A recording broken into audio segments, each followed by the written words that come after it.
वंदे मातरम। जय हिंद। मैं चक्रधारी संघनाथ न्यूज से प्रमोद त्यागी।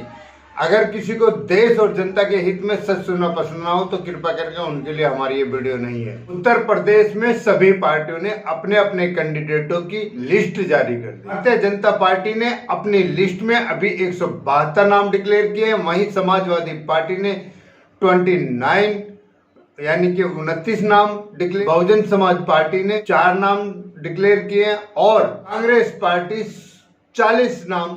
ऐसी की लिस्ट का ब्यौरा नहीं आया है।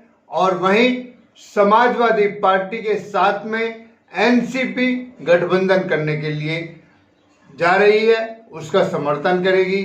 वहीं महाराष्ट्र के मुख्यमंत्री के द्वारा संजय रावत उत्तर प्रदेश में जा रहे हैं और वो अपनी सेना से मिलेंगे और वहां पे 100 सीटों पर इलेक्शन लड़ने की घोषणा।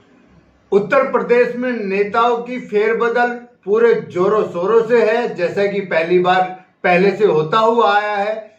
और उत्तर प्रदेश में अधिकतर नेता थोड़े स्वार्थी, लालची हैं, जिनको टेक्निकल इंजीनियर भी कहा जाता है। किसान पार्टी के ढोंगी नेता राकेश टिकैत यानी कि डकैत, वो भी भारतीय जनता पार्टी को सेंध लगाने में कोई कमी नहीं छोड़ रहे। राकेश टिकैत खुलकर तो सामने नहीं आ रहे, लेकिन भारतीय जनता पार्टी की नींव हिलाने में कोई कमी नहीं छोड़ रहे हैं। वहीं ये सभी दलों की पार्टियां अपने हुंकार के साथ, अपने अहंकार के साथ अपना परचाव और अपना वर्चस्व दिखाने में लगी है। वहीं दूसरी तरफ अकेले योगी जी जनता के बीच में अपनी छवि बनाकर अपने काम का प्रचार कर रहे हैं। वहीं उत्तर प्रदेश के मुख्यमंत्री योगी आदित्यनाथ जी अपनी ईमानदारी के साथ, अपने किए हुए कर्मों के साथ और अपने कानून व्यवस्था के साथ उत्तर प्रदेश की जनता से अपना हक मांग रहे हैं। उत्तर प्रदेश में अब की बार धर्म और अधर्म की लड़ाई है। 21वीं सदी में कलयुग की धर्म और अधर्म की लड़ाई है। और इस धर्म अधर्म की लड़ाई में कौन जीतता है, कौन हारता है, पहले से सुनने में आया है कि धर्म की सदा विजय होती है, लेकिन इस कलयुग की लड़ाई में धर्म की विजय होती है या पराजय होती है, ये जनता के हाथ में है। और इसका 10 मार्च को रिजल्ट आ जाएगा। कल उत्तर प्रदेश के अंदर चुनाव इलेक्शन का पालन ना करने का पुलिस प्रशासन ने कड़ा एक्शन लिया और अखिलेश की पार्टी को, समाजवादी पार्टी के खिलाफ गंभीर धाराओं में एफआईआर दर्ज की गई।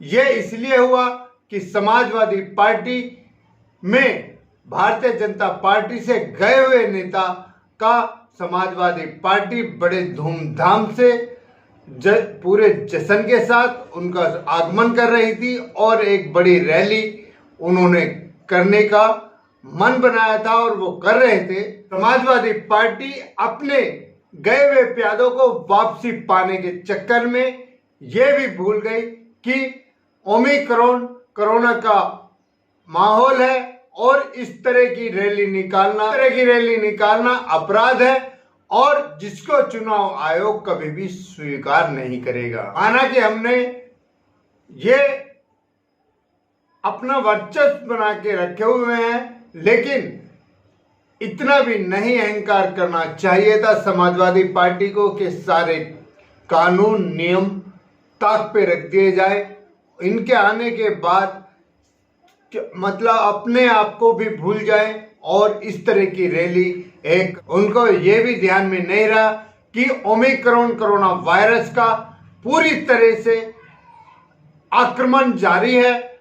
ऐसे में जो चुनाव आयोग की गाइडलाइंस दी गई थी उनका पालन अखिलेश की पार्टी को और अखिलेश के समर्थकों को करना चाहिए था, लेकिन वो उनके आने में इतने मगन हो गए कि अपने अहंकार में कानून के सारे नियमों को ही भूल गए। एफआईआर लखनऊ के थाना पल्ली इलाके में हुई। इसकी रिपोर्ट इलेक्शन कमिश्नर ने पुलिस प्रशासन से मांगी और सख्त आदेश दिए कि जो भी इस तरह की हरकत करेगा उसके ऊपर कड़ी से कड़ी कार्रवाई की जाएगी और अगर वो तब भी नहीं मानेगा तो उसका इलेक्शन भी रद्द किया जा सकता है। चुनाव आयोग कमिश्नर ने पुलिस प्रशासन को आदेश दिए हैं, कोई भी पार्टी के लोग अगर नियमों के पालन का विरोध करते हैं तो सख्ती से उनके साथ पेश आया जाए और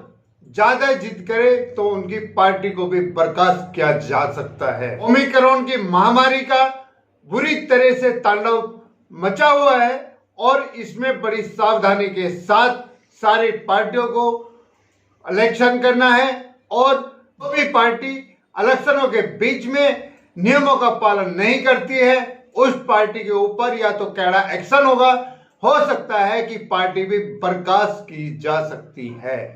और ये कदम इलेक्शन कमिश्नर कमेटी इसलिए उठा रही है क्योंकि पिछली साल 2021 में जब इलेक्शन हुए थे, सीजीआई ने पिछले साल पश्चिम बंगाल में जो घटना घटी थी उसके ऊपर पूरे चुनाव आयोग को, कमिश्नर कमेटी को पूरी तरह से झाड़ लगाई थी और उनके ऊपर कड़ा एक्शन लिया गया था। 2021 में जरा सी पश्चिम बंगाल में लापरवाही के ऊपर पूरे चुनाव आयोग को सुप्रीम कोर्ट की खरी खोटी सुननी पड़ी थी। उत्तर प्रदेश के अंदर ओमिक्रॉन कोरोना महामारी पूरी तरह से न कहर फैला रही है और पूरे उत्तर प्रदेश में 20,000 से भी ज्यादा केस मिले हैं, जिनमें से 3,000 लोगों की मौत हो चुकी है। और ये सारी सख्ती उत्तर प्रदेश के अंदर चुनाव आयोग ने इसीलिए की है। हालांकि निर्देश तो पहले ही दिए गए थे, लेकिन कुछ पार्टियों ने अपने निर्देशों का पालन नहीं किया, जिसके कारण आज चुनाव आयोग ने पुलिस प्रशासन को सख्त आदेश दिए हैं कि जो भी कोई नियम पालन नहीं करेगा आप उनके ऊपर कड़े से कड़ा एक्शन लेकर उनको गिरफ्तार कर सकते हैं। इसके साथ देश और देश की जनता की सच्चाई के लिए, देश के लिए जीना, देश के लिए मरना। अगर आपको हमारी ये वीडियो अच्छी लगी हो तो लाइक करें, शेयर करें, कमेंट करें, सब्सक्राइब करें, बेल आइकन जरूर दबाएं। आप हमारे इंस्टाग्राम, टेलीग्राम, टू ऐप, फेसबुक, व्हाट्सएप, यूट्यूब और ट्विटर पे भी सुझाव भेज सकते हैं। हम आपके सुझावों का पालन करेंगे। इसी के साथ मैं अपनी वाणी को विराम देता हूं। वंदे मातरम, जय हिंद।